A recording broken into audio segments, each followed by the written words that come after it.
I saw them in an ice cream truck.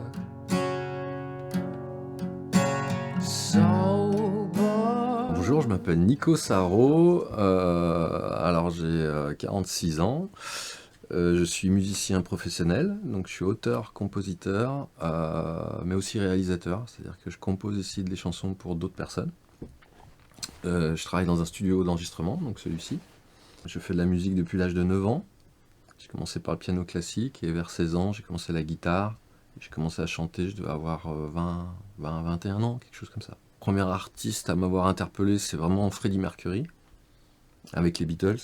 Et le deuxième artiste qui m'a vraiment donné envie de faire de la musique, c'est Jeff Buckley.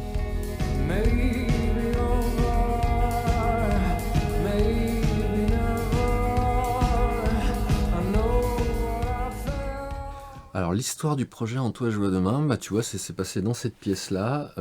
J'ai Damien Coltis, mon bassiste, mon ancien bassiste, qui dit Nico, c'est bien gentil de faire de la production musicale pour d'autres artistes, composer pour d'autres, mais moi ça me manque ce que tu faisais, et toi le fait de chanter, faire tes trucs et tout.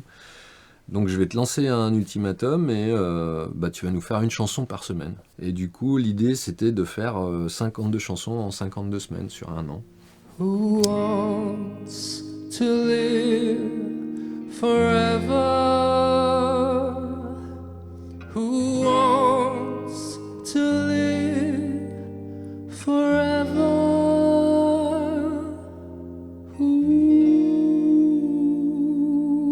Comment s'est passée mon aventure dans The Voice? Eh ben, en fait, c'est à la suite de En toi joue demain. Donc en fait, c'est la production de TF1 qui m'a appelé et ils m'ont demandé si ça m'intéressait de participer à l'émission. Et moi, comme je viens de l'Indé et que ma musique elle est populaire, mais pas tant que ça, je me suis posé la question si c'était vraiment ma place, ce programme-là. Et puis en discutant un peu avec eux, c'est des gens quand même assez bienveillants, ils aiment les artistes. Ils m'ont dit non, mais c'est pas grave, même si t'es un peu indépendant, je pense que t'as quelque chose à jouer sur ce programme. Mais moi, ce que je retiendrai, c'est que c'est une expérience qui est à faire quand on est musicien ou chanteur. Ça permet vraiment d'aller jusqu'au bout de tes capacités, quoi. Là, tu te dis, je peux pas stresser plus que jouer devant 6 millions de personnes, quoi.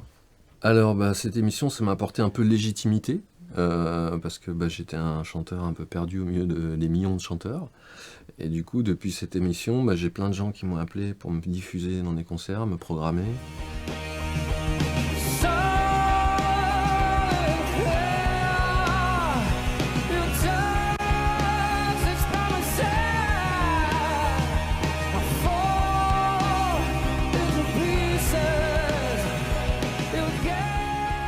L'album il est écrit, les chansons sont écrites, j'ai commencé à composer au mois de juin là, 2021 et bah là on a attaqué en novembre la partie production. L'idée c'est de sortir un premier titre au mois de février et puis de sortir l'album en septembre. Donc c'est moi qui écris, c'est moi qui compose, mais les musiciens avec qui je travaille on arrange ensemble, c'est-à-dire qu'on essaie de trouver des idées ensemble pour...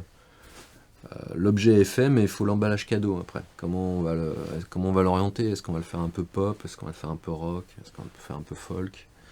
Donc voilà, on est dans cette phase-là, et moi, c'est la phase que je préfère.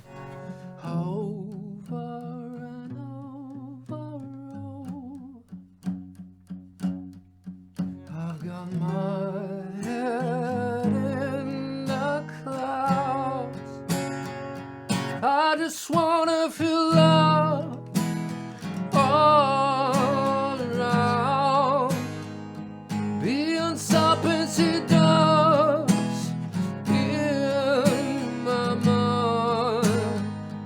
I just wanna feel love all around.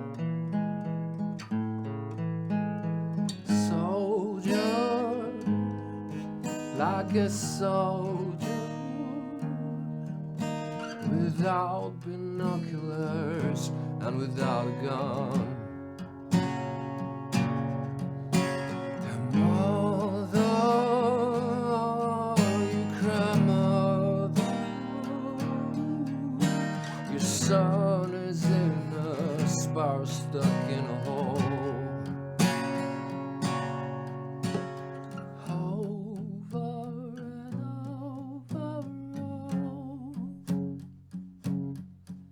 I've got my head